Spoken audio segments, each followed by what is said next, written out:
All right, what's up, YouTube? It's your girl Almond Brown 09 coming to you guys today with my reality, another episode of Big Brother. So we're gonna do the recap of Big Brother All-Star season 22, episode 9. So we come into this episode knowing that Janelle and Kaysar are on the block. I'm so sad. That's why I gotta cover my eyes up because y'all know I want to cry. I love you some Janelle. But anyways, child Nicole F with her snake self, she is so excited that Janelle and Kaysar are on the block. She's really gunning for her. Everybody's pretty much gunning for Janelle at this point. I think, like I said before, Janelle and Kaysar did come into the house together too soon. Like, y'all really put up y'all front that y'all was gonna be together too soon. Y'all do everything together. And I said, I wonder if Janelle be in there when Kaysar taking a bath. And this episode proved my point. She was sitting on the sofa while he was in there taking a shower. Like, dang. Y'all can't get away from each other for a second. But anyways, y'all know I love them together. But golly, y'all ain't even trying to hide the fact that y'all together. But then we go to Devon talking to Tyler. She goes up into the room with Tyler just to try to pick his brain to see if who he's going to put up if Janelle or Kaysar wins the power of veto. And Tyler is like, I really want her to shut up. Like, girl, you talk too much. And Almond Brown, I really want Devon to shut up. She talked too much. Like, okay, we know game, but if you in this alliance with these 6 people, why are you going behind everybody just to see what it is that they doing, what they talking about? And it's annoying to me. She also talked with Janelle and Kaysar to see, you know, where their head was at, just in case they get pulled off the block or whatever they got going on, you know. But Devon, girl, if you ever see this, Devon, close your mouth. Put your mask on or something. Ugh. But then we have Janelle and Bailey. I didn't know that they were as close as they showed, because Bailey was like, she really liked Janelle. And if she was to play for the power of veto, you know, she didn't know whether or not she was going to vote for Janelle to get off the block or pull her off the block. But, you know, of course, you got to tell people what you want them to hear. Now, here we go with Danny. Now, I did not think that Danny would be this way that she is, but Danny girl is, baby girl planting seeds everywhere. Danny is like, listen, I played this game before, and I know you got to tell people what they want to hear, so I'm going to go around planting different seeds. Wherever I can plant those seeds, baby, she's trying to grow a whole forest around here planting all these seeds. So Danny talked to Nicole F. She talked to Enzo, Memphis, Bailey, Tyler, all of them. I was like, girl, she don't care who she talked to. But Danny was telling everybody, oh, you need to be careful of Bailey and Devon. Of course, they're in their Slick 6 alliance together, but at the same time, Danny was like, if it was between Devon and Bailey, well, Bailey and Danny know that Devon gonna vote for Bailey. Plain and simple. Well, that's the same way with Danny. If Danny was, if she was to go up against somebody else, they know she'll get chosen, or, you know, outside of somebody else. So what you expect? But like I said, you know, they got the black girl magic sprinkled on around there, and it's gonna hurt them for those other people at the end of the day. So now here we go. The veto ceremony, well, they got to pick the people. It comes up, and y'all know this is Big Brother on the go. I'm in my car right now in between clients, so I come here and give y'all this little review. So tonight we'll be able to watch the head of household competition and the eviction. Oh, do Jesus. But the veto, Tyler picked Cody. It's so funny because everybody that they said they didn't want to pick was chosen. Tyler picked Cody, Kaysar picked Bailey, Janelle picked Memphis. Really? Really? I mean, it couldn't have got any worse than that. Why Memphis and Cody? I mean, maybe Bailey was a little, you know, she was a maybe in between. But Memphis and Cody, oh, like my emotions was all over the place on this. Look, quick side note. Did y'all notice y'all didn't even see David in this episode? Did David even open his mouth this episode? I mean, I forgot he was there until they showed him, you know, when they went around the couch at the veto thing. I didn't even know he was there. But y'all, anyways. But Bailey did tell Danny that she would keep it the same, you know, after she was chosen. She told her she'll keep it the same. She didn't know what she wanted to do, but of course she really didn't want to choose anybody to begin with. But the veto ceremony comes along. Cupcake Clash Championship. So they had to make sure they line up each cupcake base. The cupcake and the icing had to all be the same color. They could not put the pieces on the ground, so they had to keep switching back and forth until they got all the colors together. So they had to be matched up. Kesar was going against Tyler.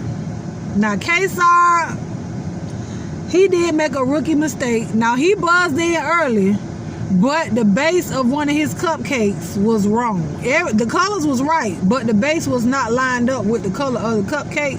So he had to figure it out. And of course, Tyler went through and he won his child. He won his part. Ugh. Cody went against Bailey. Child, Bailey was so clueless out there. Now, I don't know if she was for real or not, but she was just like, oh my gosh, it's so harder than it looks. Girl, get it together. But she, anyways, and Memphis and Janelle went against each other. Janelle tried. She really did. But Tyler won against Kesar. I was like, how? And then Cody won against Bailey.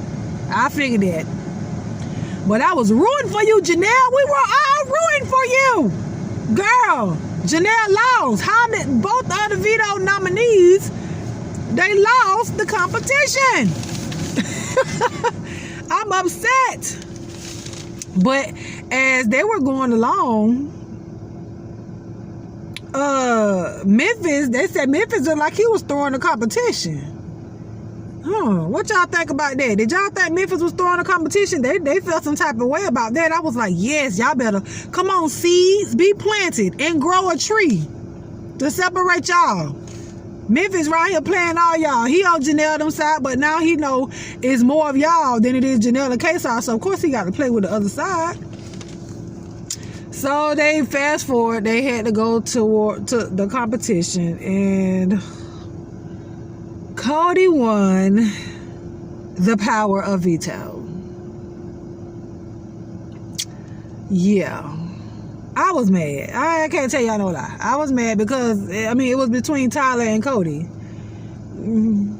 I mean,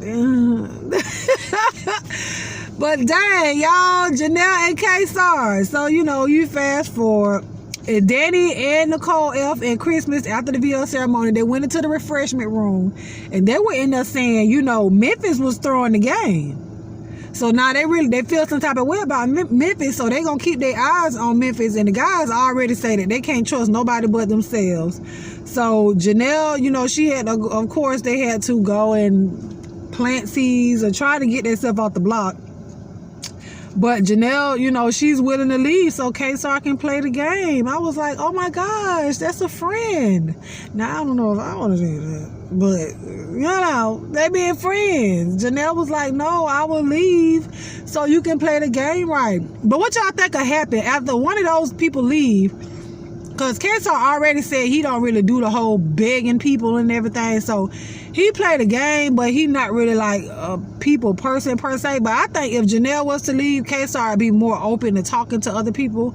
But because they were in the house together, it's almost like they were glued to each other. So it's like, well, we can't really go, I can't go talk to this person unless I confide in Kesar or Janelle. You know, they confide in each other first and then they'll go talk to somebody else. But it's like, no, I need you to go talk by yourself. But I really feel like Enzo, like after Cody won, Enzo was like so excited. Dude, you didn't even play. What are you so excited for? I mean, I know that's your you know, your alliance or whatever, but I just Enzo, what is you like? Come on. But Enzo, you know, he was telling Tyler and Cody that they felt like Memphis was throwing the game. So I think Enzo is planting the seed against Memphis. So I think Memphis might be going up the next 1 or 2 weeks because they feel like they can't trust him. But then you have the punishment for Christmas, and she had an all-star is born, and she had to have those baby stars. That was so hilarious. That thing will start crying. I remember those. Did y'all remember those? If y'all were in school, we had it's called Baby Alive in the 8th grade. The girls were given a baby doll that actually cried. It peed. You had to feed it with, it was a metal tip on the end of the bottle, and when you put it to the mouth, it tracked. The teachers tracked and see how you were taking care of your child, honey. But that was for like sex education classes and all that other stuff. We did that here in Florida at my school. I don't know if y'all did that at y'all school, but I was in the 8th grade back in way back there. But she ended up having, I think, 10 babies. It was so hilarious. She had to take the babies. Let everybody sit, go around and tell everybody, look how cute my baby is. And like, you waking people up. I thought that was hilarious. And Enzo, since he chose her, Enzo was the baby daddy, honey, the star daddy. That was funny. But anyways, back to the talk. Janelle went to Cody and to tell, try to get him to use the power of veto on them. And she told him, if you use it on me, I'll vote the way you want me to vote for 2 weeks. You got to do what you got to do, baby. Like, she put it out there for him to pick it up. But at the end of the day, at the veto ceremony, Cody kept everything the same. He was not about to ruffle nobody feathers to take somebody off the block, because they already know if he would have took Janelle or K-Star off the block, it would have looked funny to the whole house, and they would have been like, wait a minute, is he working with them? He's in the commission, the co-commission, and the Slick Six, and whatever else child he probably in there with. But that was episode 9 of Big Brother All-Star season 22. Janelle and K-Star are on the block. Tonight is the live eviction and then the veto ceremony. I will try to come back live around 11:30 tonight. If not a little earlier, I'll schedule it so you guys will know. But to do a live reaction, I like that. I did one the other night and had, I had some watchers, but I had some participators in the chat, so as well. So I appreciate y'all. So y'all like and comment on this video. Y'all let me know what you think your predictions are. Of course, tonight I think Janelle will be going home. Unfortunately, I need to go follow her on Instagram. You sure you got an Instagram page? I need to go find Janelle. But yeah, so I can follow her on Instagram, see what's going on. But that's my prediction for tonight, that Janelle is going home. You guys put your predictions down below. Y'all chit chat. Y'all know I like to go back and forth. Tell me what you thought of this episode and maybe past episodes if you missed looking at the other recaps of my reality. But let me know what your reality is of Big Brother All-Star season 22 episode 9. Do you like Nicole F? Do you like what Danny is doing as far as planting seeds of deception amongst everybody? Do you think that Danny is going to get caught? Because eventually those same people that she planting seeds against, they're going to talk to each other and they're going to say, well, Danny said so and so and so and so. So y'all let me know what your predictions are, what you think, and I will get back to you guys tonight, prayerfully, with my recap, my reality of episode 10, the live eviction, and the head of household competition. But I love you guys with the love of God, and there is nothing you can do about it. I'll talk to y'all later. Bye.